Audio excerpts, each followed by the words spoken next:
Good evening.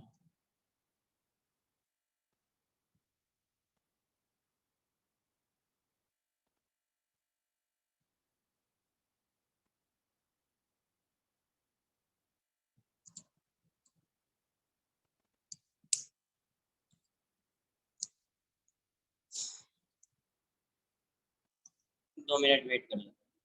2 minutes फिर start करेंगे।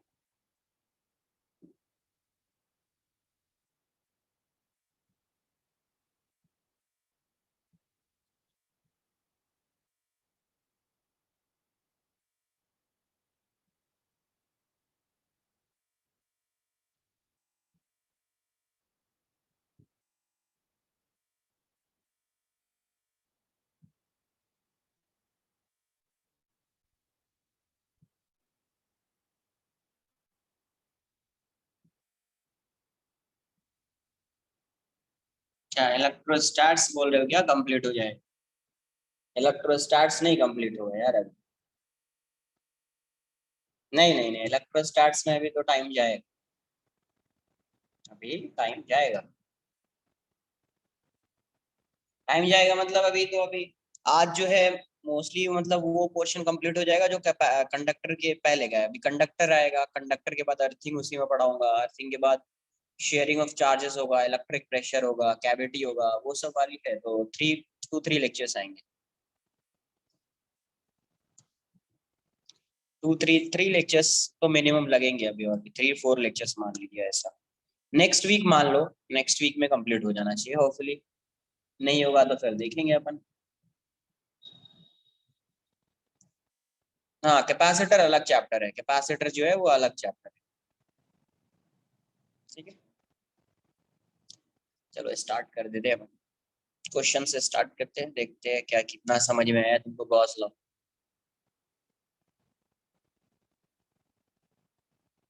ये एक स्फीयर है, सॉलिड स्फीयर। इसका रेडियस आर है। रेडियस आर, ये सेंटर है।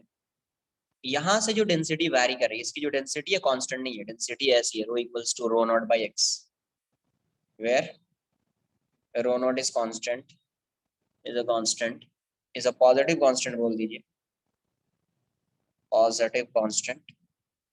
And x is distance from center, x is distance from distance from the center of sphere, from the center of sphere। ये ऐसा दिया हुआ है। क्वेश्चन में आपसे पूछा गया find the electric field. Question ऐसा है, find the electric field, find the electric field when first when r is greater than r। Positive constant, ये तो डेंसिटी है, रो तो डेंसिटी है, चार्ज डेंसिटी। ये क्या है? वॉल्यूम चार्ज डेंसिटी है। रो क्या है आपका? Volume charge density. First question आपसे बोला गया है find the value of electric field when at a distance r from center, at a distance r from the center first when r is greater than r, मतलब outside the sphere। second, when r equals to r at the surface of a sphere। third, when r is less than r inside the sphere। fourth, electric field. और इसको draw कर लेना, fourth क्या लिखो, इसको draw भी कर लेना। डायग्राम क्या होगा? Variation in electric field, variation in electric field. Gauss law use कीजिए, बताइए कितना आ रहा है।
क्या करेंगे, स्मॉल सा एलिमेंट लेना पड़ेगा, 2/3 आर एच। 2/r का फंक्शन बनाओगे ना, 2/3 आर ए क्यों लिख रहे हो? स्मॉल सा एलिमेंट लेना पड़ेगा, क्या लेना पड़ेगा, स्मॉल एलिमेंट, स्मॉल एलिमेंट लीजिए, फिर सॉल्व कीजिए। यस, देख लेते हैं। वो आ रही, हाँ कुछ वैसा ही है शायद, एक बार चेक कर लेते हैं। First, when r is greater than r, तो आपको क्या करना पड़ेगा, मान लेते हैं ये है आपका, ये रेडियस आर है, आपको यहाँ से आर डिस्टेंस पे फाइंड करना है ना, आपको आर डिस्टेंस पे फाइंड करना है। तो यही इसके लिए क्या बन गया, गॉसियन सरफेस, गॉसियन सरफेस। तो इसकी वजह से चार इलेक्ट्रिक फील्ड इस डायरेक्शन में, इसका एरिया वेक्टर भी इसी डायरेक्शन में। तो सबसे पहले इसके अंदर चार्ज फाइंड करना पड़ेगा ना, इसके अंदर कितना चार्ज है, चार्ज जो है वो तो फाइंड करना पड़ेगा ना, इसके अंदर कितना चार्ज है। तो क्यू इनक्लोज्ड फाइंड करना पड़ेगा। तो क्यू इनक्लोज्ड कैसे फाइंड करोगे आप, इसका इसका क्यू इनक्लोज्ड कैसे फाइंड करोगे। तो इसके क्यू इनक्लोज्ड को फाइंड करने के लिए अलग से स्मॉल सा एक हॉलो स्फीयर लेना पड़ेगा। सारी बात समझ में, इसको मैं यहाँ पे ड्रॉ कर रहा हूँ रेडियस आर को। तो पहले इसका चार्ज फाइंड कर लो, यहाँ से यहाँ तक कितना चार्ज है। तो आर डिस्टेंस पे या एक्स डिस्टेंस पे के स्मॉल सा एलिमेंट ले लिया, एक्स डिस्टेंस पे dx विड्थ का, कितने का, dx विड्थ का हॉलो स्फीयर बन जाएगा। तो इस पे चार्ज कितना होगा, dq, dq की वैल्यू कितनी होगी, density into volume, density into volume.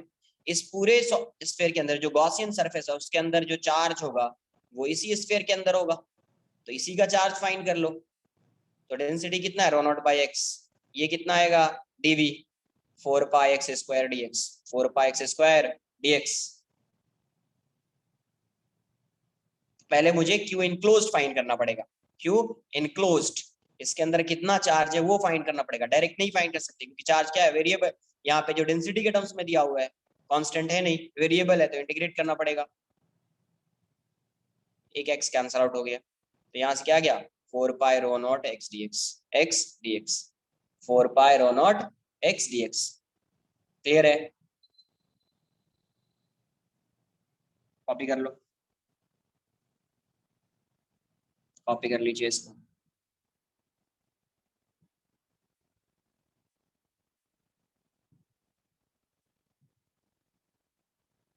तो पहले इसका चार्ज फाइंड करना पड़ेगा, क्यू इनक्लोज्ड, इसके अंदर कितना चार्ज है, तो यही है चार्ज, इसी को फाइंड करेंगे, इसी को फाइंड करेंगे कितना चार्ज। तो इसको ड्रॉ कर, इसको डन।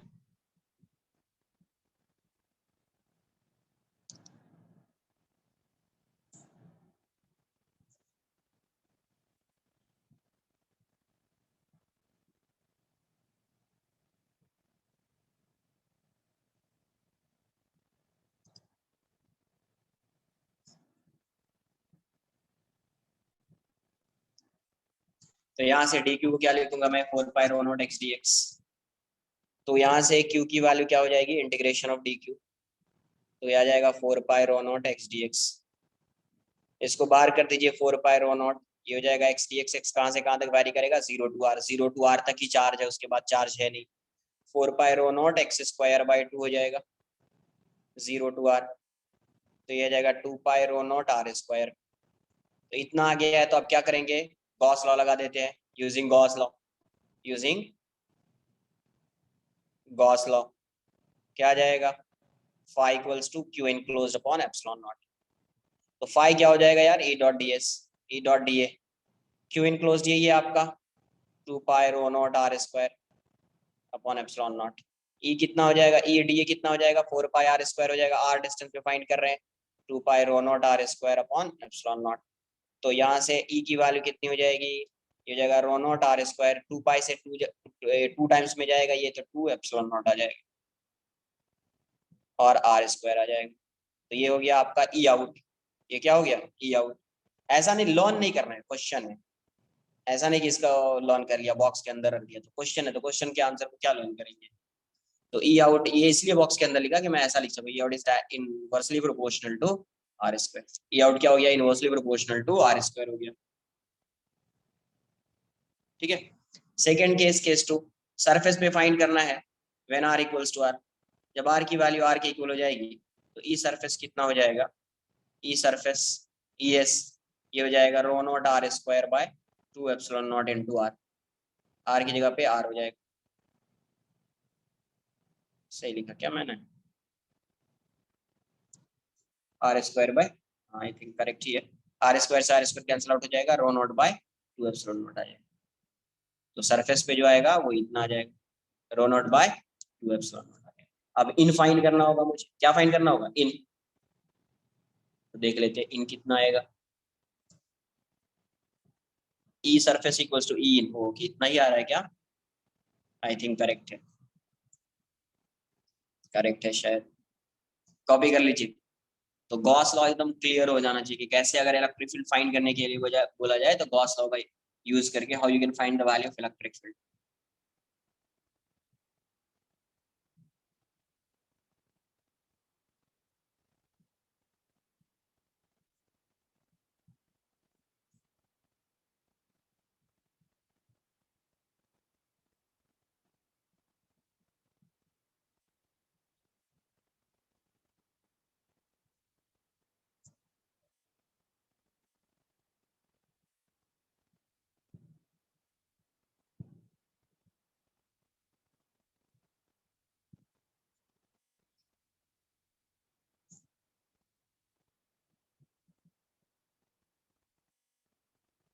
नहीं कैसे पता क्या चलेगा, कौन सा फॉर्मूला आ गया बहुत सारा, क्या है ये, सॉलिड स्फीयर है, कहाँ से नया फार्मूला आ गया, कुछ नया नहीं है, कोई ज्यादा फार्मूला नहीं है, किसके लिए कब यूज होगा सब कुछ लिखा हुआ है। ऐसा थोड़ी कि मैंने एक ही फार्मूला यहाँ पे लिख दिया, कुछ बोला ही नहीं है कब कौन सा यूज होगा। वो तो समझ में आना चाहिए ना, रिंग है तो क्या होगी इलेक्ट्रिक फील्ड की वैल्यू, डिस्क है तो क्या होगी, सॉलिड स्फीयर है तो क्या होगा, हॉलो स्फीयर है तो क्या होगा, ये सब तो आना चाहिए ना। वहां पे भी पढ़ा है, ग्रेविटेशन में भी पढ़ा है, इलेक्ट्रोस्टैट्स में भी पढ़ रहे हैं, आना चाहिए आप।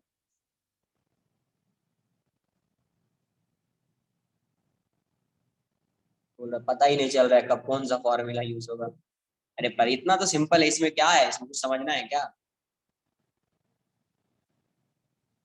लास्ट टाइम तो यही कर रहे थे अपन, पूरा डेरिवेशन इसी का यूज करके किया था। इलेक्ट्रिक फील्ड फाइंड करना है तो एक चीज तो क्लिक होनी चाहिए ना, सिमेट्री है, सॉलिड स्फीयर है मतलब सिमेट्री होगी, सिमेट्री होगी तो आपको ये चीज क्लिक करना चाहिए कि इलेक्ट्रिक फील्ड है।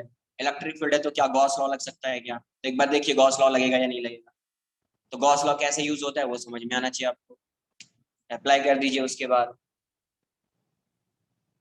वरना ऐसे नेगेटिव वाइब्स आएंगे तब तो फिर कोई चैप्टर ही नहीं आ पाएगा।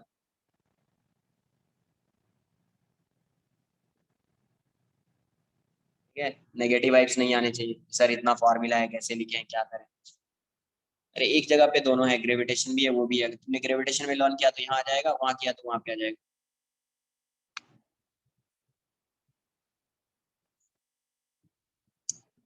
लर्न कर लो, फॉर्मूला लर्न कर लीजिए आप, उसका जितना फॉर्मूला दिया है आप उसको लर्न कर लीजिए, ये लर्न नहीं करना है, जो फॉर्मूला पहले दिया ना लर्न कर लो। ठीक है। अब कभी डेराइव करते हैं तो क्या करते हैं, बेसिक एलिमेंट लेते हैं, किसका कैसा बेसिक एलिमेंट होता है, ये आपको कहाँ से आ रहा है, ये कहाँ से ले रहे हैं अपन, सेंटर ऑफ मास से आ रहा है ये, कि किसका बेसिक एलिमेंट क्या होगा, कहाँ से आ रहा है, सेंटर ऑफ मास में किया, रोटेशन में किया, ग्रेविटेशन में किया, यहाँ कर रहे हैं। तो क्या किसका बेसिक एलिमेंट होगा, ये आपको आना चाहिए, अब तो आ जाना चाहिए सब चीज। Second, third, when case three ना, व्हेन, क्वेश्चन ही है ना, थर्ड लिखो ना, when r is less than r. जिसको नहीं आ रहा है वही बोलेगा, जिसको नहीं आ रहा है वही बताएगा क्या करना है मुझे। एक मिनट रुको यार, क्या हो गया ये, पार्थ हैंड रेस करो।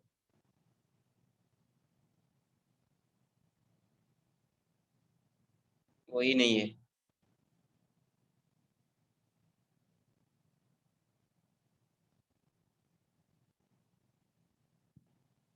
जिसको जिसको भी डाउट आ रहा है उसको तुम अनम्यूट कर देना। ठीक है। जिसको ये लग रहा था कि सर क्या यूज करें वो बताएगा। देखो जब तक तुम नहीं बताओगे ना तो फिर समझ में नहीं आएगा कि मुझे मुझे समझ में नहीं आएगा कि तुमको क्या नहीं आ रहा है। ये बताओ, ये आर है, क्या करना चाहिए? आर डिस्टेंस पे मुझे इलेक्ट्रिक फील्ड फाइंड करनी है। कितने डिस्टेंस पे? आर डिस्टेंस पे क्या करना चाहिए ये बताइए। आर डिस्टेंस पे इलेक्ट्रिक फील्ड फाइंड करनी है, क्या करना चाहिए? यहाँ पे इलेक्ट्रिक फील्ड फाइंड करनी है तो इलेक्ट्रिक फील्ड का डायरेक्शन ऐसा एक गॉसियन सरफेस बनाना पड़ेगा आपको। एक गॉसियन सरफेस बना लिया ऐसा, ये गॉसियन सरफेस। तो इसके अंदर चार्ज फाइंड करना पड़ेगा, जो भी चार्ज है उसके अंदर ये चार्ज तो पहले फाइंड करना पड़ेगा ना। अभी सिर्फ इतना ही चार्ज आएगा, ठीक है। हाँ, इतना समझ में आ गया तो फिर तुमको यही तो समझना है कि बस आर डिस्टेंस का एक स्फीयर बना लो। इस आर डिस्टेंस का भी इसी में चार्ज फाइंड करना है ना पहले। क्यू इनक्लोज्ड इतना आ जाएगा तब तो हो ही जाएगा ना। देखो आ रहा है, इसको बोल रहा है नहीं आ रहा है, अभी क्या बोलने का इसको। ये आर है, ये यहाँ पे है, इस पे इसी पे चार्ज फाइंड करना क्योंकि इसकी वजह से फाइंड करना। तो चार्ज फाइंड कर सकते हो इसका। चार्ज फाइंड करने के लिए क्या लेना पड़ेगा? वही इस एक्स डिस्टेंस पे। क्यों ले रहे हैं एक्स डिस्टेंस पे? डायरेक्ट क्यों नहीं फाइंड कर रहे हैं? ये डीएक्स है, एक्स डिस्टेंस पे डीएक्स। क्यों ले रहे हैं? डायरेक्ट क्यों नहीं फाइंड कर रहे हैं? क्योंकि यहाँ पे डेंसिटी वेरिएबल है इसलिए। वरना डेंसिटी कांस्टेंट होती है तो डायरेक्ट चार्ज फाइंड कर लेते हैं। तो इसको क्या लिखेंगे? D q. तो ये हो जाएगा rho d. V d q कितना आएगा? रो की value rho naught by x, d कितना आ जाएगा? 4 pi x square d x. पहले जैसा आ रहा था वैसे ही आएगा, एक एक्स कैंसिल आउट हो जाएगा, डी क्यू की वैल्यू कितनी आ जाएगी? 4 pi rho naught x D x. यहाँ तक तो आएगा, सिर्फ लिमिट चेंज हो जाएगा। कहाँ से कहाँ तक लिमिट होगी? Zero to small r. Zero to small, क्योंकि इसी की वजह से चाहिए तो जीरो टू स्मॉल आर। तो यहाँ से क्यू की वैल्यू क्या हो जाएगी? Integration of D Q, 4 pi rho naught बाहर आ जाएगा, X D X, integration of X D X आ जाएगा। और ये कहाँ से कहाँ तक वैरी करेगा? तो जीरो टू आर वैरी करेगा। जीरो टू आर, क्यों आर? क्योंकि आपको यहीं पे फील्ड फाइंड करनी है। तो इतना का जो स्फीयर आर रेडियस का जो स्फीयर बन रहा है, इसी पे जो चार इसके अंदर जो चार्ज है उसी को कंसिडर करना है। इसके बाहर तो नहीं कंसिडर कर सकते। तो जो एलिमेंट ले रहे हैं यहाँ से लेकर यहीं तक ले सकते हैं, इसके बाहर रहने का कोई मतलब नहीं है। तो ये यहाँ से ये हो जाएगा 4 pi rho naught X square by two, ये हो जाएगा जीरो टू आर। तो ये हो जाएगा 2 पाई rho naught x are square हो गया, 2 पाई रो नॉट आर स्क्वायर। अब क्या करेंगे? गॉस लॉ लगाएंगे। क्यू फाइंड हो गया, क्यू आपने फाइंड कर लिया, गॉस लॉ लगा दो using Gauss law. Gauss law क्या आ जाएगा? Q phi equals to q enclosed upon epsilon naught. Q enclosed क्या हो जाएगा? E dot D S, E dot D A मान लो। क्यू इनक्लोज्ड दिया हुआ है, फाइंड कर लिया अपन ने 2 पाई आर स्क्वायर, एप्सिलॉन नॉट ये है। ई डॉट डी ए कितना हो जाएगा? ई कितना में? आर रेडियस में, तो डी ए कितना हो जाएगा? 4 पाई आर स्क्वायर। जमाने से करते आ रहे हैं ये, एप्सिलॉन नॉट। आर स्क्वायर से आर स्क्वायर चला जाएगा, 2 पाई से 2 टाइम्स में जाएगा, तो ई इन की वैल्यू कितनी हो गई? रो नॉट बाई टू। ये हो ई इन की वैल्यू, ये कोई फॉर्मूला नहीं है। इक्वी फील्ड, इक्वी फील्ड नहीं होता, इक्वी फील्ड दिया है क्या? इक्वी मतलब सेम फील्ड होना चाहिए। इक्वी फील्ड, इक्वी मतलब सेम फील्ड, मतलब सेम फील्ड। इक्वी फील्ड का मतलब हर जगह पे फील्ड की वैल्यू क्या होगी? Same field. यही बोल सकते हैं, और क्या बोल सकते हैं? मतलब यूनिफॉर्म होगी फिर, है ना। यूनिफॉर्म होगी। तो देखो यहाँ से ई इन कितना आ गया? 2 रो नॉट बाई 2 एप्सिलॉन नॉट। यही ई सरफेस भी था, यही क्या था? ई सरफेस भी था। ये क्या? इंडिपेंडेंट ऑफ आर है। ये क्या आ गया आपका? Independent of r, independent of r. R के इंडिपेंडेंट हो गया ये। एक बार इतना नोट कर लीजिए।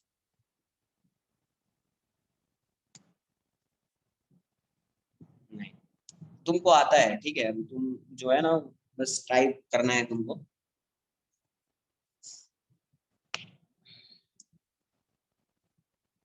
देखो कोई भी फॉर्मूला है ना, तो एक बार ऐसे नहीं, अगर तुम प्रॉपर लर्न के लिए, लर्न करने के लिए बैठोगे ना कि हाँ मैं आज लर्न कर लूंगा फॉर्मूला, को नहीं आएगा। क्वेश्चन सॉल्व कर करके आता है फॉर्मूला, लर्न होता है यार। और ग्रेविटेशन में और इसमें फॉर्मूला है फॉर्मूला, बट यही है कि फॉर्मूला है तो अगर ग्रेविटेशन का लर्न कर लिया तो इलेक्ट्रोस्टैटिक्स का लर्न हो जाएगा, या इलेक्ट्रोस्टैटिक का लर्न कर लिया तो ग्रेविटेशन का लर्न हो जाएगा। ये बेनिफिट है। तो लर्न करना पड़ेगा, लर्न कर लीजिए उस फॉर्मूला। कभी क्या यूज होगा नहीं होगा वो सब चीज आनी चाहिए आपको, है ना।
अरे सॉल्व करके आ रहा है ना, ऐसा फंक्शन बन रहा है कि कांस्टेंट हो जा रहा है।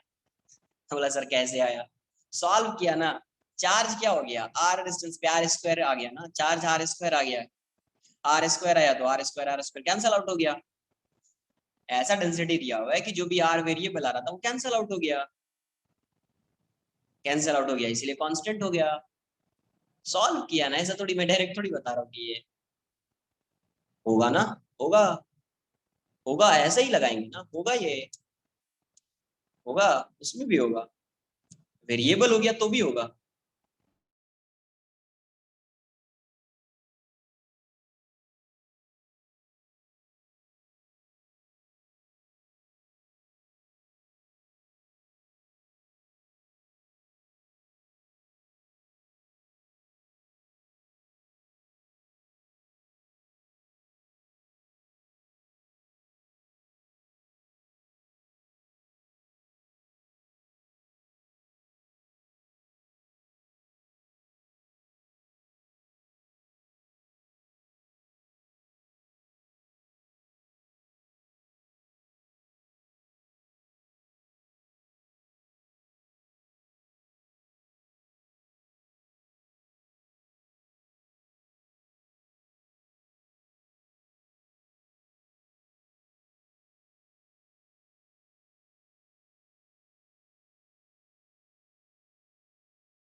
इसकी डेंसिटी यहाँ पे ऐसी है कि ये क्या हो जा रहा है, कांस्टेंट हो जा रहा है। डन।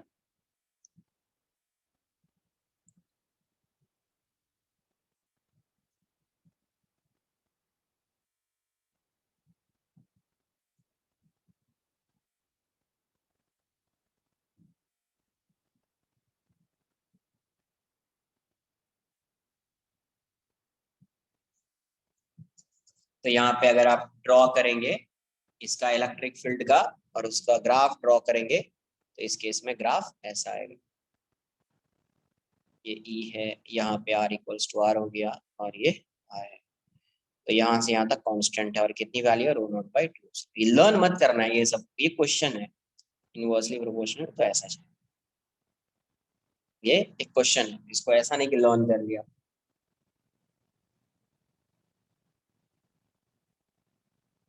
ठीक है,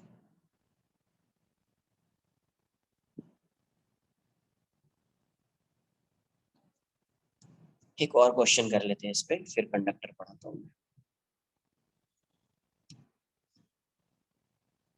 इसका रेडियस आर है, ये एक स्फीयर है, इसकी डेंसिटी जो है वो आर के साथ वैरी कर रही है। डेंसिटी जो है इसकी charge density, volume charge density, volume charge density, इसकी वॉल्यूम चार्ज डेंसिटी दी हुई है rho equals to rho naught into one minus R by R, one minus R, where rho naught क्या है, कांस्टेंट है, rho naught is a positive constant, ये एक positive constant है। एंड आर जो है, are is distance from centre, R is the distance, R is the distance from the centre of sphere.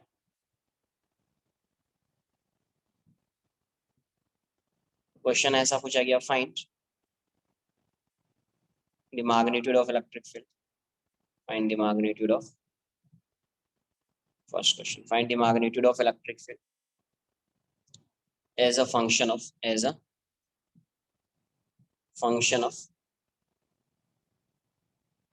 the distance r both inside and outside the ball. Inside and outside the ball.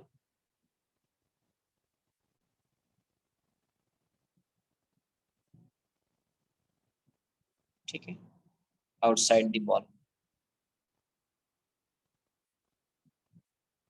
Second, ball या sphere, sphere बोल दो, sphere.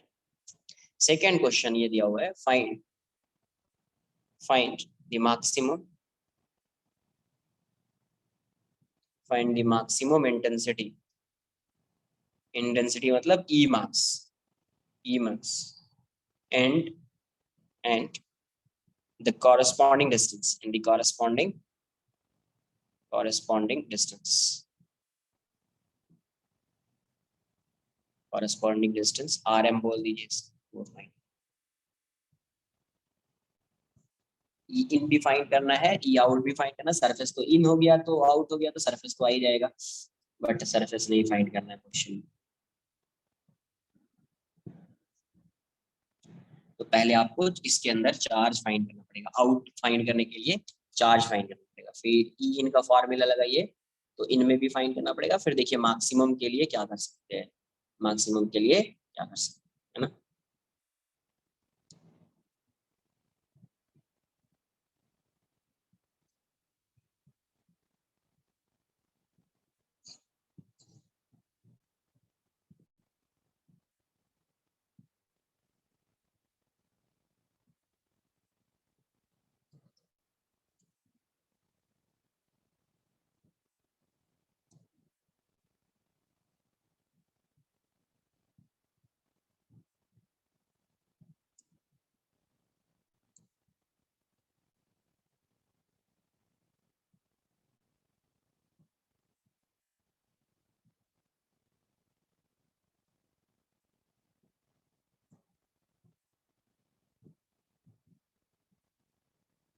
Corresponding distance RM,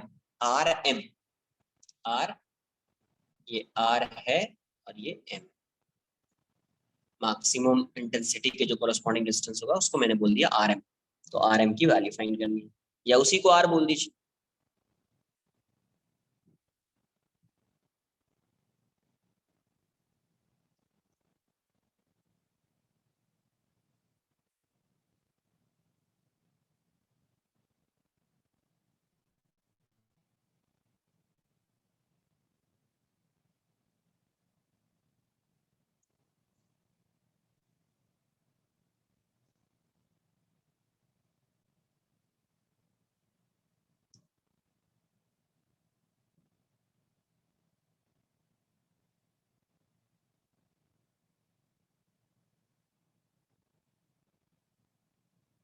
intensity E max, electric field intensity E max. E max maximum intensity मतलब electric field intensity, नहीं तो ऐसे लिखना maximum electric field intensity bracket में E max लिख देना. Find the maximum electric field intensity and the corresponding distance RM, and the corresponding distance RM.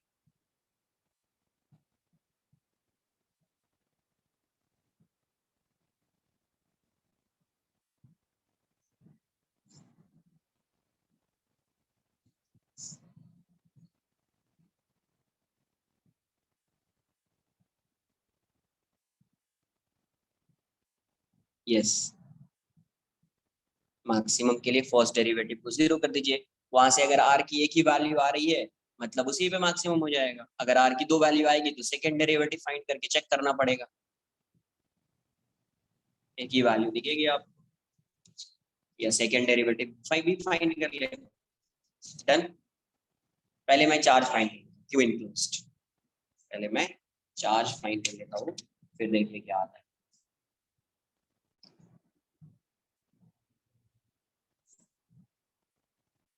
तो एक केस में तो पूरा आउटसाइड जब फाइंड करोगे तो पूरा चार्ज फाइंड करना पड़ेगा, और एक केस में आपको R डिस्टेंस के लिए चार्ज फाइंड करना पड़ेगा, है ना. एक केस में इतना, जब इन फाइंड करोगे तो आर डिस्टेंस में चार्ज फाइंड करना पड़ेगा, जब आउट फाइंड करेंगे तो आपको इतना चार्ज होगा आउट के लिए, तो यही वही है स्मॉल सा आर है, तो आर डिस्टेंस पे डी आर वर्थ, क्योंकि आर का फंक्शन है तो इसलिए डी आर लिया, वहां पे एक्स का फंक्शन था इसलिए एक्स डी एक्स लिया, यहाँ पे डेंसिटी आर का फंक्शन है इसीलिए आर डी आर, वहां पे एक्स का फंक्शन था इसलिए एक्स डी एक्स, वो आना चाहिए क्लियर कि क्या है कभी क्या लेना है। तो ये ऐसा है, तो चार्ज कितना होगा डी क्यू, ये हो जाएगा रो डी वी, तो डी क्यू की वैल्यू कितनी हो जाएगी, रो कितना है यार, रो नॉट इंटू 1 - r/r, डीवी कितना हो जाएगा 4πr² D R, 4πr² D R.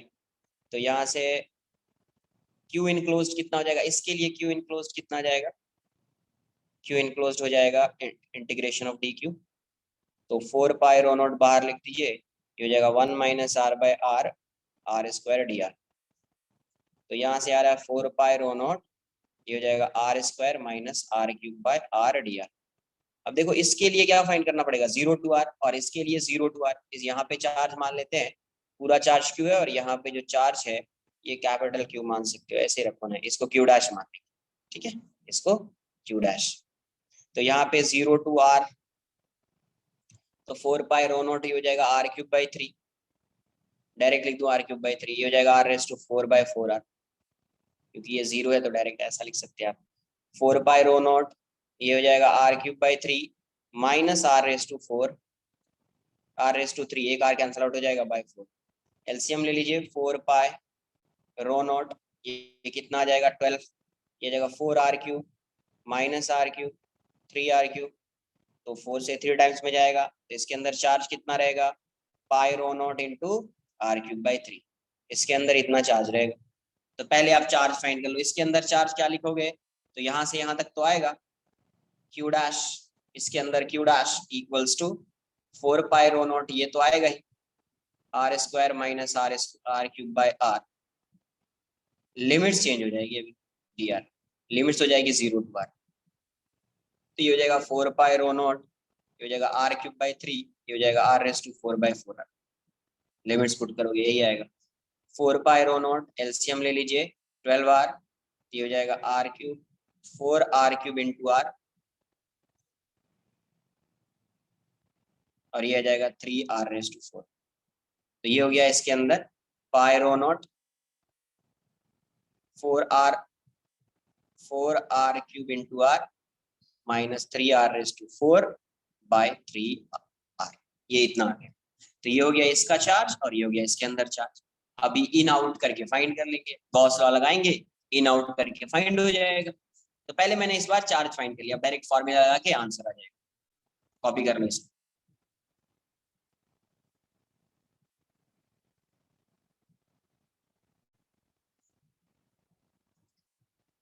अब डायरेक्ट इन आउट के लिए फॉर्मूला लगाएंगे, आंसर आ जाएगा।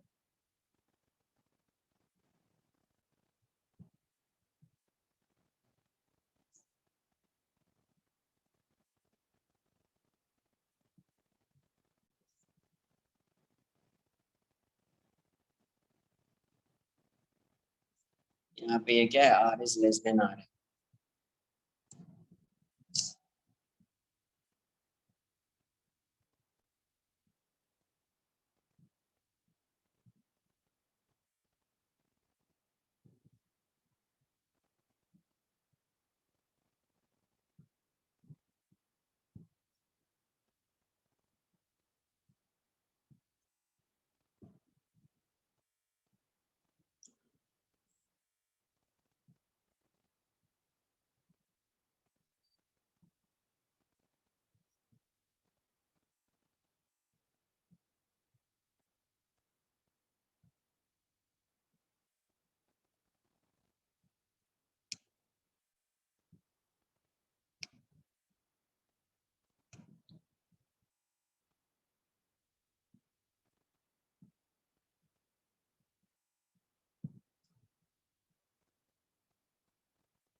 डन।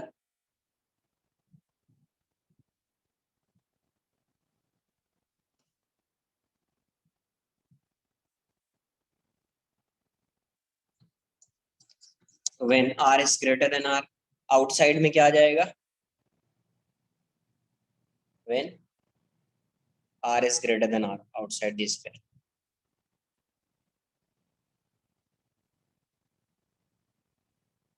ये आर है, इसी के अंदर चार्ज है, और मुझे आउटसाइड चाहिए, यहाँ पे चाहिए। तो ई इस डायरेक्शन में, डी ए बी इसी डायरेक्शन। तो फाई इक्वल्स टू क्या हो जाएगा? Q enclosed upon epsilon naught. Phi क्या होगा आपका? E dot D S, E dot D A. Q enclosed कितना आ रहा था यार? आर रेडियस में pi rho naught R cube by 3, pi rho naught R cube by 3। ये कितना आ जाएगा? ई हो जाएगा, और ये 4 पाई आर स्क्वायर हो जाएगा। ये डिस्टेंस यहाँ से यहाँ तक क्या है? आर है। तो 4 पाई आर स्क्वायर है, तो pi rho naught R cube by 3 हो गया। तो ई आउट की वैल्यू कितनी हो गई? ई आउट हो गया आपका rho naught R cube by 3 into 4, 12 हो जाएगा। 12 आर स्क्वायर हो जाएगा, एप्सिलॉन नॉट भी रहेगा।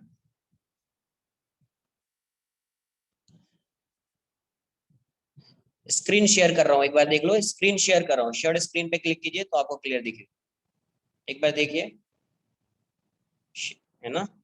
स्क्रीन शेयर कर रहा हूं मैं, तो शेयर स्क्रीन पे क्लिक कीजिए फिर। तो 12 आर स्क्वायर एप्सिलॉन नॉट किया जाए। तो यहां से देखो ई आउट की जो वैल्यू आई है आपको, ई आउट हो गया inversely proportional to are square. अब केस 2 बना देते हैं। Case 2, when r is less than r inside this. Surface पे भी फाइंड कर सकते हो, आर की वैल्यू कर दो, आ जाएगा सरफेस। इनसाइड फाइंड करना है, ये आर है, इतने डिस्टेंस पे फाइंड करना है, आर डिस्टेंस पे। तो यहाँ पे अगर आप फील्ड देखोगे तो फील्ड का डायरेक्शन ये होगा, डीए का डायरेक्शन भी यही होगा, इसके अंदर जो चार्ज होगा वही यूज होगा, है ना? तो phi equals to q enclosed by epsilon naught. तो फाई ये हो जाएगा, डायरेक्ट लिख रहा हूँ, E into 4 pi r square. ये तो आप सबको समझ में आ जाना चाहिए, बार बार यही आ रहा है। क्यू इनक्लोज्ड कितना था यार इसका? तो pi rho naught by 12 R, pi rho naught by 3 R, 3 R, 3 R, और ये 4 R cube minus 3 R minus 3 R raise to 4। ये इतना है। तो पाई से पाई सब कुछ कैंसिल हो जाएगा, एक आर स्क्वायर भी हटा दो, तो यहाँ से आपका क्या आ जाएगा? Rho naught by 12 R, R square common लेके कैंसिल कर दो, तो ये आएगा आपका, ये कितना आएगा? एक आर कॉमन ले लो, आर आ जाएगा, फिर यहाँ पे आपका होगा कितना? 4 आर माइनस 3 आर। करेक्ट है क्या? हाँ, एप्सिलॉन भी आएगा, करेक्ट ना? हाँ, ये आ जाएगा, ये आपका ई इन हो जाएगा, सही है। तो देखो इस केस में यहाँ पे जो ई इन फाइंड किया उसमें आ गया ना आर, आर का फंक्शन बन गया ना यहाँ पे। तो हो सकता है आर का फंक्शन कभी हो सकता है, कभी नहीं हो सकता है, कभी हो सकता है, कभी नहीं हो सकता। अगर मुझे इसका ड्रॉ करना होता ग्राफ, इलेक्ट्रिक फील्ड और आर का, तो इसका ग्राफ, इसका तो इनवर्सली प्रोपोर्शनल, इनवर्सली आ जाता, इसका ग्राफ कैसा होता? इसका ग्राफ कैसा होता ये बताओ, ई इन का ग्राफ कैसा बनता? ई इन का ग्राफ कैसा बनता अगर मुझे ग्राफ ड्रॉ करना होता तो?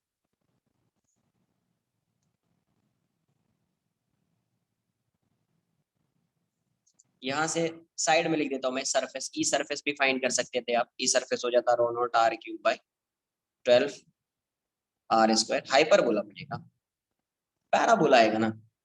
देख रहे हो ये कैसा आएगा? ये आएगा, आर को मल्टीप्लाई कर दो, 4 r pi r minus 3 are square हो जाएगा। ये आर स्क्वायर यहाँ पे आर आ जाएगा, पैराबोला होगा। कैसा पैराबोला? Downward parabola.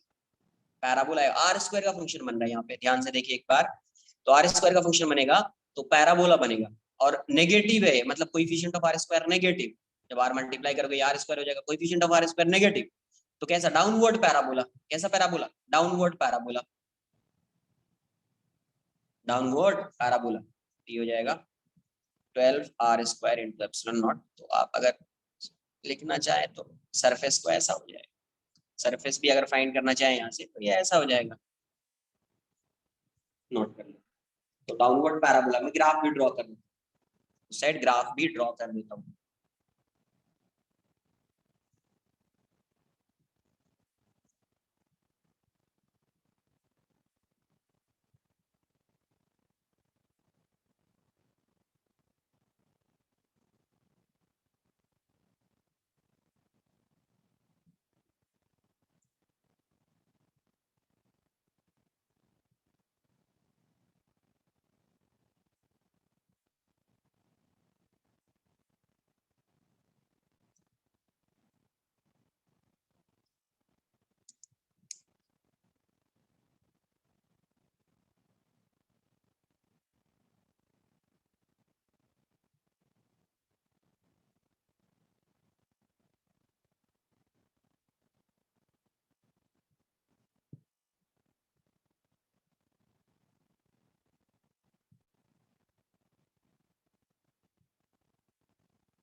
डन।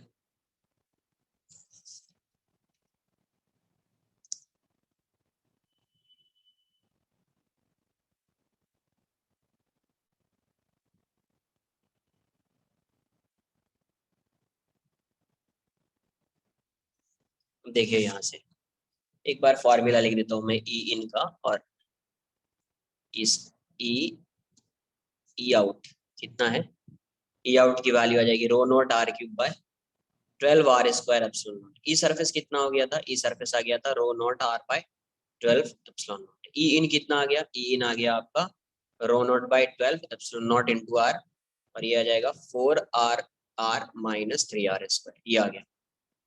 तो इसका ग्राफ तो इनवर्सली प्रोपोर्शनल आएगा, ये तो पैराबोला होगा, बट अभी ग्राफ में ड्रॉ नहीं होगा, मुझे मैक्सिमम फाइंड कर लेते एक बार, फिर ग्राफ में ड्रॉ करूंगा।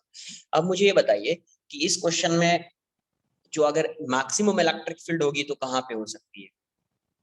देखो अगर होगी तो सरफेस पे होगी या इनसाइड होगी, आउटसाइड होने के तो चांसेस है ही नहीं, बिकॉज आर जैसे जैसे इंक्रीज होगा, आर सरफेस पे होगा या सरफेस से, इस आर की वैल्यू इस केस में क्या, r is greater than r है, ग्रेटर देन आर है, तो जैसे जैसे आर इंक्रीज होता जाएगा ये वाली वैल्यू जो है इससे डिक्रीज होती जाएगी, सरफेस से डिक्रीज होती जाएगी। तो इसमें तो मैक्सिमम आएगा नहीं, मैक्सिमम आएगा तो इसी में आ सकता है या यही हो सकता है मैक्सिमम, या तो ये होगा या इसमें आएगा। तो एक बार इसमें चेक कर लेते हैं अपन। ये समझा गया कि मैं इसमें चेक नहीं कर रहा हूँ, क्यों चेक नहीं कर रहा हूँ कि जैसे ये क्या है, are is greater than r है ना, जब जब आर की वैल्यू आर के इक्वल हो जाती है तो ये वैल्यू होती है, जब ये आर इस आर से ग्रेटर होगा तो इससे तो डिक्रीज हो जाएगी ना वैल्यू, जैसे जैसे आर इंक्रीज होगा ये वैल्यू डिक्रीज होती जाएगी, किससे, सरफेस से भी डिक्रीज होती जाएगी वैल्यू, सरफेस से भी डिक्रीज होती जाएगी ना वैल्यू। तो इन दोनों में मैक्सिमम कौन है, ये है, इन दोनों में एक बार चेक कर लेते हैं, इन दोनों में मैक्सिमम ये वाली वैल्यू है, तो इस इन दोनों में एक बार चेक कर लेते हैं ये मैक्सिमम है या यहाँ से मैक्सिमम आएगा। तो उसके लिए आपको क्या करना पड़ेगा, इसको जीरो करना पड़ेगा फर्स्ट डेरिवेटिव को। तो for E max D E in by D T A D X, D X नहीं डी आर, इसको मैं फर्स्ट डेरिवेटिव, पहले फर्स्ट डेरिवेटिव फाइंड कर लेता हूँ। तो rho naught by 12 epsilon naught into R, ये कितना आ जाएगा 4 आर, ये कितना आ जाएगा 6 आर। सेकेंड डेरिवेटिव एक बार फाइंड कर लो, देख लो क्या आ रहा है। डी आर स्क्वायर, तो ये कितना आ जाएगा आपका rho naught by 12 epsilon naught into R, ये तो पूरा कांस्टेंट हो जाएगा, जीरो हो जाएगा, -6 कितना आ रहा है -6 rho naught by 12 epsilon naught into R, ये लेस देन जीरो आ गया, मतलब मैक्सिमा आएगा। मतलब इसको जब आप जीरो करेंगे, second derivative less than zero, मतलब मैक्सिमा ही बनेगा, है ना। तो फॉर, पहले ये फाइंड कर लो, for E max, E max के लिए क्या होना पड़ेगा, D E in by D R को जीरो कर देते हैं अपन, जीरो कर दिया तो यहाँ से क्या आ जाएगा, rho naught by 12 epsilon naught into R into 4r minus 6r equals to zero, ये पूरा टर्म कोई साइड लाइए तो जीरो हो जाएगा, तो ये जाएगा 4r minus 6r equals to zero, तो 4r इक्वल्स टू 6r, तो r की वैल्यू कितनी हो जाएगी 2r/3। अब देखो 2r/3 जो है, इसका मतलब 2r/3 पे जो वैल्यू होगी इससे ग्रेटर हो सकती है, एक बार चेक कर लेते हैं कि इस पे, यही है rm, यही क्या है rm, एक ही वैल्यू आई है मैक्सिमम की, यही rm।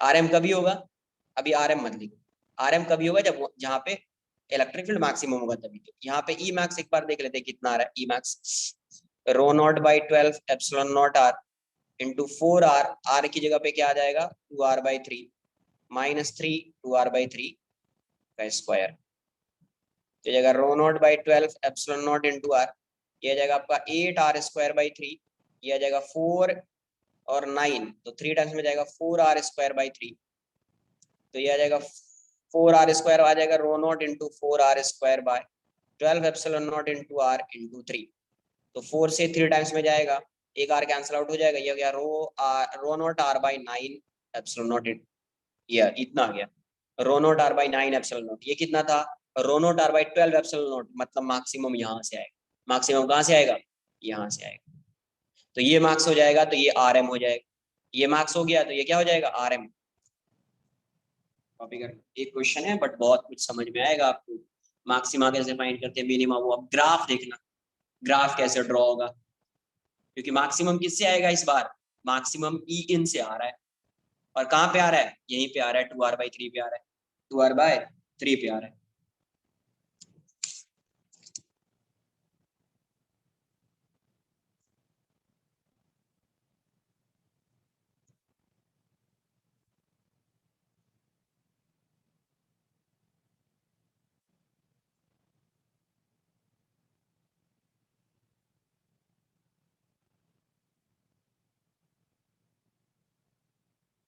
नहीं नहीं जरूरी नहीं, पहले से नहीं, एक चीज तो क्लियर है, इसको देखकर तो बता सकते हैं कि ये नहीं होगा, ये तो कर सकते हैं ना, देख के एक्सप्रेशन देख के, इन दोनों का एक्सप्रेशन देखकर आप इसको कट कर सकते हैं, इसमें तो नहीं होगा। अब इन दोनों को एक बार चेक करना ही पड़ेगा, एक बार यहां से आ रहा है मतलब आएगा, नहीं आता तो नहीं, तो एक बार आपको चेक करना ही पड़ेगा,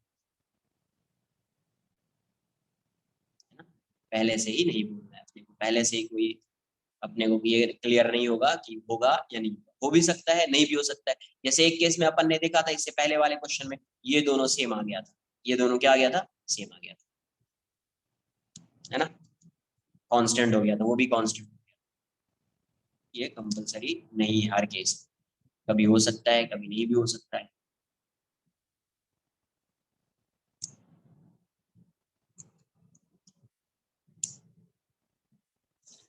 नोट कर लो।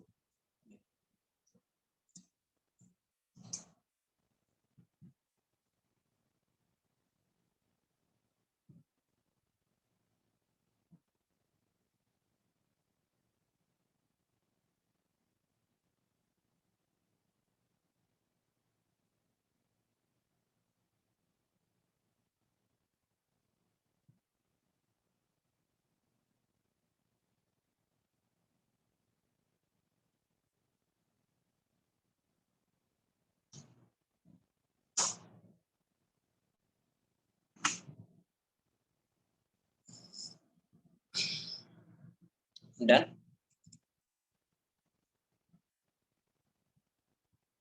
प्रीवियस पेज, एक एक कॉपी करने दीजिए, शो कर देता, स्क्रीनशॉट ले, ठीक है, स्क्रीनशॉट ले लीजिए जिसने कॉपी नहीं किया, स्क्रीनशॉट लीजिए इसका, लास्ट वाला ही होगा, लास्ट पेज है, पेज नंबर 6, डन।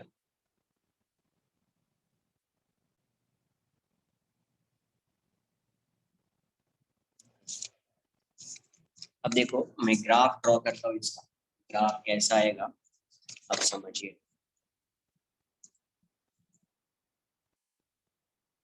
ये ऐसा है, यहाँ पे है, ये यहाँ पे है, कहीं यहाँ पे 2r/3 होगा, यहाँ पे मैक्सिमम आए, मैं ऐसा ड्रॉ कर देता हूँ। ये ई है और ये आर है, r=r। अब ये बताओ कि यहाँ से यहाँ तक का जो ग्राफ, पहले यहाँ से यहाँ तक का ग्राफ कैसा होगा, तो पैराबोला होगा। कैसा पैराबोला? Downward parabola. और डाउनवर्ड पैराबोला में यही आर एम है, 2r/3 पे मैक्सिमम वैल्यू होगी इलेक्ट्रिक फील्ड की, मतलब इलेक्ट्रिक फील्ड उसके बाद डिक्रीज होगा। मतलब पैराबोला जो होता था ऐसा, ऐसा जो पैराबोला होता था, पैराबोला ऐसा होता है ना डाउनवर्ड, मतलब ये वाला पॉइंट मैक्सिमम होगा, तो ये वाला डिस्टेंस 2r/3 होगा, और ये वाला डिस्टेंस मान लीजिए ये r होगा। आगे वाला बात की, ये तो पैराबोला आएगा ही नहीं आगे, यहाँ से ऐसा आएगा, तो ये वाला पैराबोला कैसा होगा, यहाँ पे मैक्सिमम है, ये पैराबोला ऐसा हो जाएगा, ये पैराबोला ऐसा हो जाएगा। यहाँ पे इसकी वैल्यू कितनी है, ρ0r/9 यहाँ पे इसकी वैल्यू कितनी है, यहाँ पे ρ0r/12। उसके बाद इनवर्सली प्रोपोर्शनल है, तो इनवर्सली प्रोपोर्शनल है तो ऐसा हो जाएगा।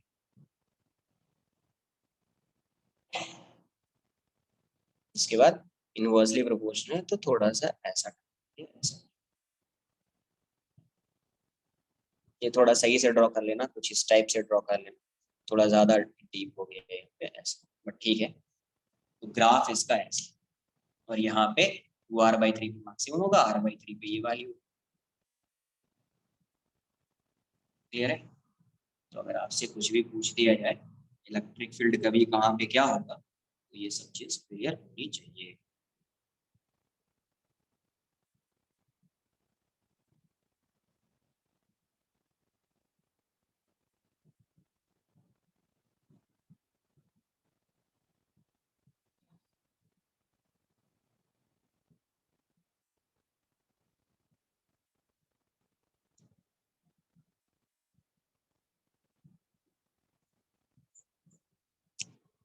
अब स्टार्ट करेंगे कंडक्टर्स।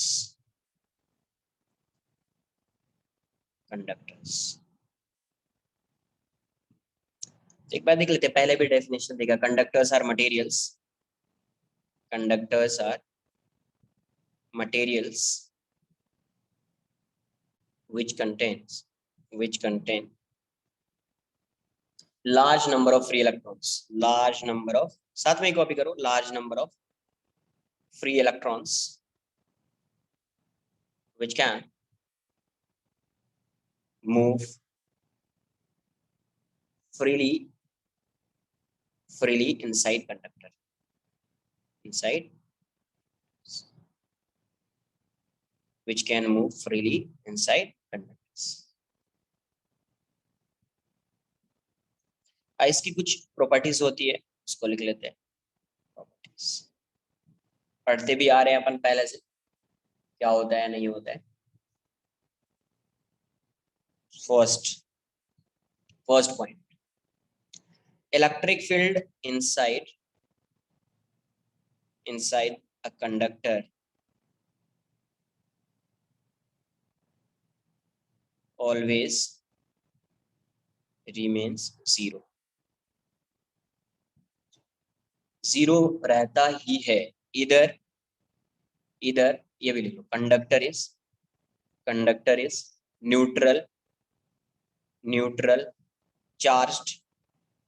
चार्ज्ड और placed in some external field. अगर वो कंडक्टर क्या है, न्यूट्रल है तो भी रहेगा एक्सटर्नल इलेक्ट्रिक फील्ड, चार्ज्ड है तो भी रहेगा, या आपने उसको किसी एक्सटर्नल इलेक्ट्रिक फील्ड में प्लेस कर दिया तो भी। Electric field inside a conductor always remains zero either conductor is neutral, charged or placed in some external electric field। एक बार नोट कर लो, फिर मैं ये पॉइंट एक बार डिस्कस करता हूँ। चार्ज भी डिस्कस कर लेते हैं, वो तो भी डिस्कस किया है, न्यूट्रल होगा तो जीरो, तो देख लेते हैं क्या हो।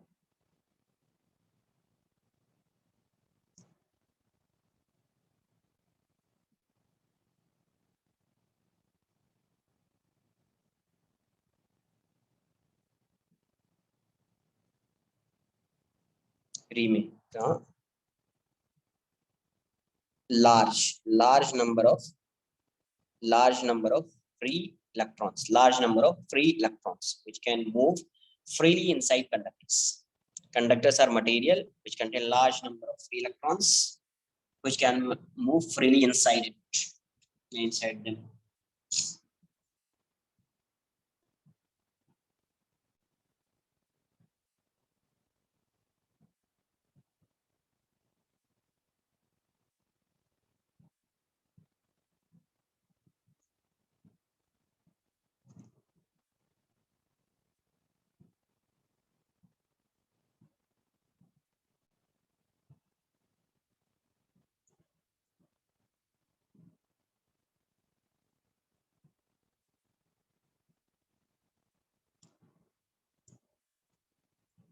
Yeah.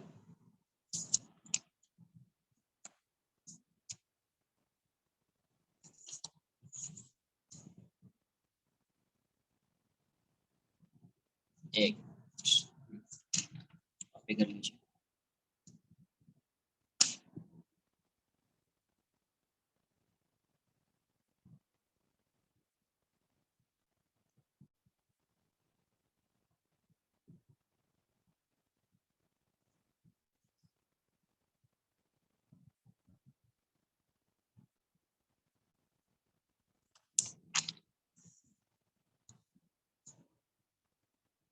देखिए यहाँ से न्यूट्रल है तो कोई चार्ज है ही नहीं, कोई चार्ज नहीं है, कुछ भी नहीं है। जब कुछ है ही नहीं तो इस पे इलेक्ट्रिक फील्ड की वैल्यू है न्यूट्रल है, कुछ चार्ज भी नहीं है और कोई एक्सटर्नल इलेक्ट्रिक फील्ड भी नहीं, तो इसके अंदर क्यू इन जीरो है तो ई तो जीरो होगा ही। आउटसाइड इनसाइड कहीं पे भी इसकी वजह से फाइंड करोगे जीरो हो जाएगा, ई को लिख दो डायरेक्ट, यहाँ पे ई जीरो हो जाएगा। अगर चार्ज होता, चार्ज है तो इसके आउटर सरफेस पे चार्ज होगा,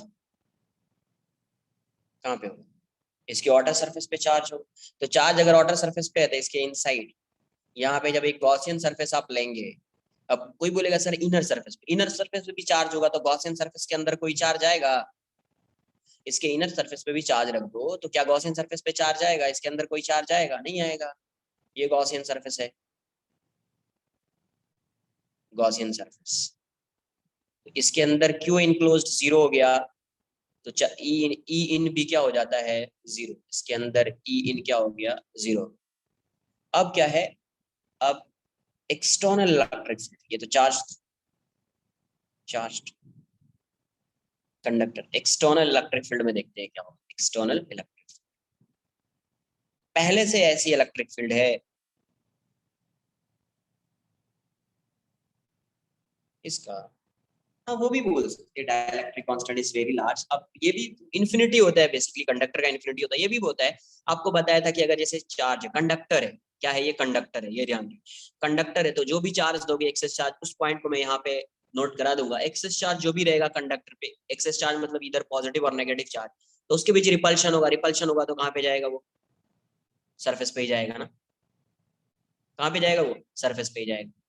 या आप डाइलेक्ट्रिक कांस्टेंट से भी आप रिलेट कर सकते हैं, इन्फिनिटी होता है डाइलेक्ट्रिक कांस्टेंट, बट वो अभी बताने का मतलब नहीं है, वो जब आगे आएगा, जब अपन पढ़ेंगे कैपेसिटर्स तो उसमें वो डिस्कस करूंगा मैं उस चीज को। अब देखो यहाँ पहले से इलेक्ट्रिक, एक्सटर्नल इलेक्ट्रिक फील्ड है, ऐसी फील्ड क्या है, ऐसी एक्सटर्नल इलेक्ट्रिक फील्ड है पहले से, तो क्या होगा, इस यहाँ पे मैंने रख दिया है क्या, कंडक्टर को रख दिया यहाँ, तो देखो जब कंडक्टर होगा इस फील्ड के अंदर, तो मैं ऐसा ड्रॉ कर रहा हूँ, अभी फील्ड लाइन ड्रॉ नहीं कर, फील्ड लाइन आपको पता है कैसी होगी, मैं ड्रॉ नहीं कर, मैं ऐसे एक लाइन ड्रॉ कर रहा हूँ कि ऐसी इलेक्ट्रिक फील्ड है यहाँ पे, ऐसे हर कांस्टेंट फील्ड है, हर जगह पे फील्ड है, एक लाइन से ही सिर्फ ड्रॉ कर रहे हैं। अब ये बताओ, ये कंडक्टर है तो ये फील्ड है, तो इस कंडक्टर पे क्या होगा, पॉजिटिव चार्ज होगा, नेगेटिव चार्ज होगा, equal number of positive and negative charge, correct. इस पे क्या होगा, इक्वल नंबर ऑफ पॉजिटिव और नेगेटिव चार्ज होगा ना यार। अभी क्या होगा, अब ये बताओ, अगर कोई फील्ड है, ये फील्ड है, तो इसमें जो भी इलेक्ट्रॉन होगा, इलेक्ट्रॉन और प्रोटॉन की बात कर लेते हैं, तो जो भी नेगेटिव चार्ज होगा, तो नेगेटिव चार्ज पे फोर्स किस डायरेक्शन में लगेगा, राइट वर्ड्स और लेफ्ट वर्ड्स, यहां से एक मतलब इसको कंडक्टर को देखिए और इसमें बताइए राइट वर्ड्स इस डायरेक्शन में, लेफ्ट वर्ड इस डायरेक्शन में, लेफ्ट वर्ड्स तो लेफ्ट वर्ड डायरेक्शन में लगेगा, करेक्ट। और पॉजिटिव पे किस डायरेक्शन, राइट, है ना।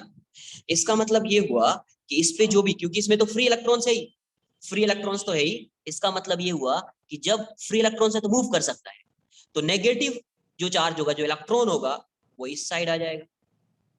चार्ज लग रहा है, या यहीं पे ड्रॉ कर सकते हैं आप, यहाँ पे चलेगा, यहाँ पे ड्रॉ कर दीजिए, यहाँ पे चलेगा, कोई ये नहीं। नेगेटिव इस साइड इंड्यूस हो जाएगा और पॉजिटिव वाला इस साइड इंड्यूस्ड हो जाएगा। ये क्या है, इंड्यूस्ड चार्ज। ये भी क्या है, इंड्यूस्ड चार्ज। ये बात आई समझ में, पहले ये बताओ, क्योंकि इसमें फ्री इलेक्ट्रॉन्स होगा तो इलेक्ट्रॉन इस साइड मूव करेगा, फोर्स इस पे इस साइड लग रहा है, मैक्सिमम कहां तक जा सकता है, सरफेस पे, पॉजिटिव चार्ज इस साइड, तो ये चार्ज कैसा हो रहा है, इंड्यूस्ड हो रहा है। अब ये बताओ, अगर इस साइड नेगेटिव आया, इस साइड पॉजिटिव आया, इसको आप यहाँ पे भी अगर किसी ने ऐसा ड्रॉ कर दिया, मैं यहाँ पे ड्रॉ कर रहा हूँ ऐसा, किसी ने अगर इसको ऐसा भी ड्रॉ कर दिया तो चलेगा, कोई ये नहीं, ऐसा भी ड्रॉ कर दिया तो सही, इंड्यूस चार्ज।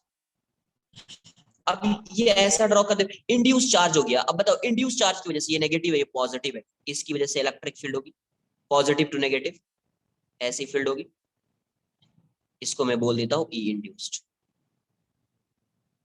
ऐसी फील्ड होगी ना यहाँ पे, ई इंड्यूस्ड। पहले से यहाँ पे क्या, इस पूरे रीजन में पहले से फील्ड कितनी है, ई, और ये हो गई ई इंड्यूस्ड। यहाँ पे भी वैसा ड्रॉ कर सकते हैं आप, ये क्या हो गया, ई इंड्यूस्ड, इंड्यूस्ड। पहले से यहाँ पे फील्ड क्या थी, पहले तो मैं डायरेक्ट बोल देता था जीरो गया, यहाँ से थोड़ा क्लियर होगा कि जीरो कैसे हो रहा है। देखो, ये पहले से यहाँ पे इस डायरेक्शन में फील्ड है, बट इसकी वजह से यहाँ पे नेगेटिव पॉजिटिव आ गया, इसकी वजह से एक इंड्यूस्ड फील्ड आ जाएगी, इलेक्ट्रिक फील्ड। अब ये बताइए कि जब इंड्यूस्ड इलेक्ट्रिक फील्ड आई है, जब इस ई इंड्यूस्ड की वैल्यू ई के इक्वल हो जाएगी, जब ई इंड्यूस्ड की वैल्यू ई के इक्वल हो जाएगी, तो क्या यहाँ पे नेट फील्ड जीरो हो जाएगी क्या, पहले से फील्ड है ना यहाँ पे, पहले से इस रीजन में कितनी फील्ड है, ई, इस साइड आ गया ई इंड्यूस्ड, तो इस वाले रीजन में भी पहले से फील्ड कितना था, एक्सटर्नल फील्ड ई, ई इंड्यूस्ड इस साइड। अब मुझे बताओ, ई इंड्यूस्ड अगर इसके इक्वल हो गया तो फील्ड जीरो हो जाएगा, अरे होगा या नहीं होगा।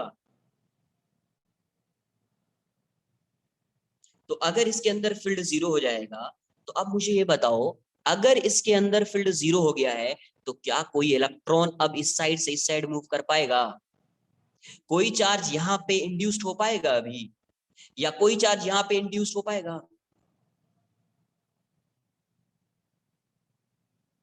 क्योंकि फील्ड ही जीरो हो गई तो कोई फोर्स ही नहीं लगेगा पार्टिकल पे, जब फोर्स ही नहीं लगेगा तो कोई एक्स्ट्रा चार्ज अब इंड्यूस्ड होगा ही नहीं, कोई एक्स्ट्रा चार्ज इस सरफेस पे इंड्यूस्ड होगा ही नहीं,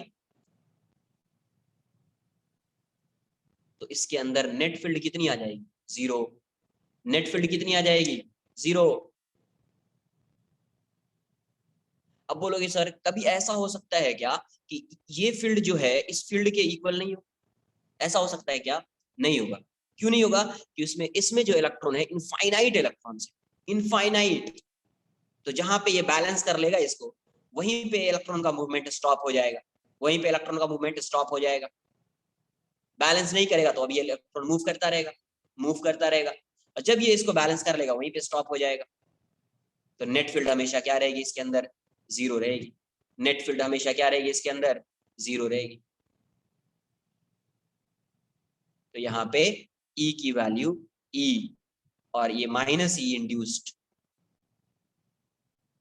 यही हो गया ई इन, इनसाइड, तो ये दोनों सेम हो जाएगा, तो ये वाली वैल्यू जीरो हो जाएगी, since E minus E equals to E induced. ये ई एक्सटर्नल लिख लो, ई एक्स टी एक्सटर्नल, ये इनसाइड, साइड में लिख लेना, ऐसे ही रखो ना, इनसाइड समझ में आ जाएगा, इंड्यूस्ड को मैंने ऐसा लिख दिया, तो ये इंड्यूस्ड, और ये हमेशा होगा, क्यों होगा, क्योंकि इसमें इनफाइनाइट नंबर ऑफ इलेक्ट्रॉन्स, तो जितने पे बैलेंस हो जाए सही है, नहीं होगा तो मूव करता रहेगा, करता रहेगा, बैलेंस कर लेगा। इसलिए हमेशा इसके अंदर जो इलेक्ट्रिक फील्ड होगी, net electric field, net electric field क्या होगी, net electric field inside a conductor is always zero, conductor is always 0।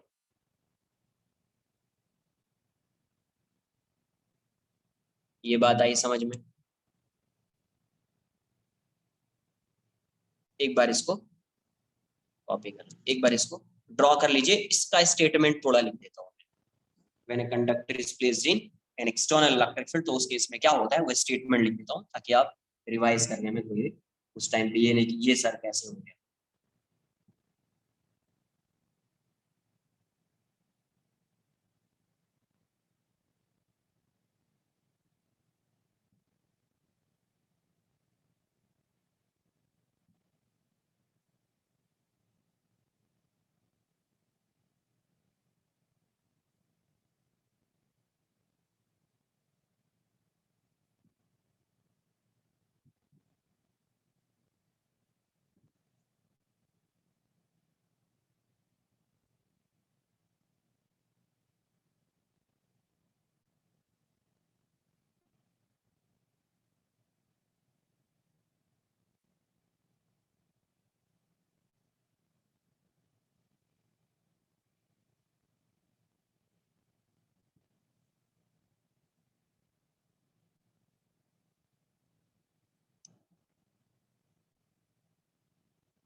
Done.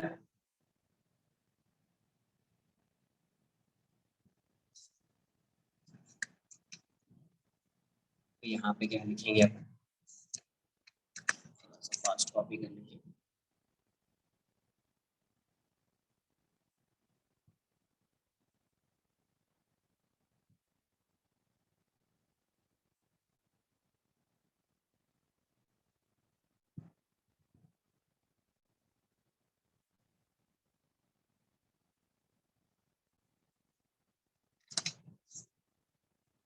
इसका स्टेटमेंट क्या लिखते, when a conductor is,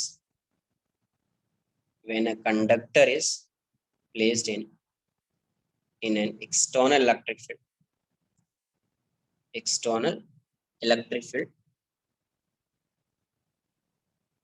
the charges of a conductor, bracket में induced भी लिख लेना,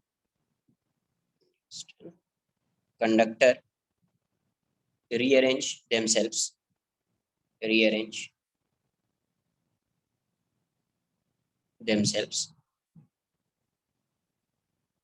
in such a way that in such a way that the net electric field inside the conductor always remains zero, remains zero। Clear है? Note करके आप एक point और लिख लीजिए इसे। any conductors has any conductor has any conductor has practically infinite supply of electrons, practically infinite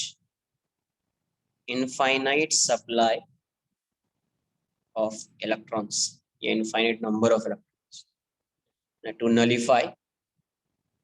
nullify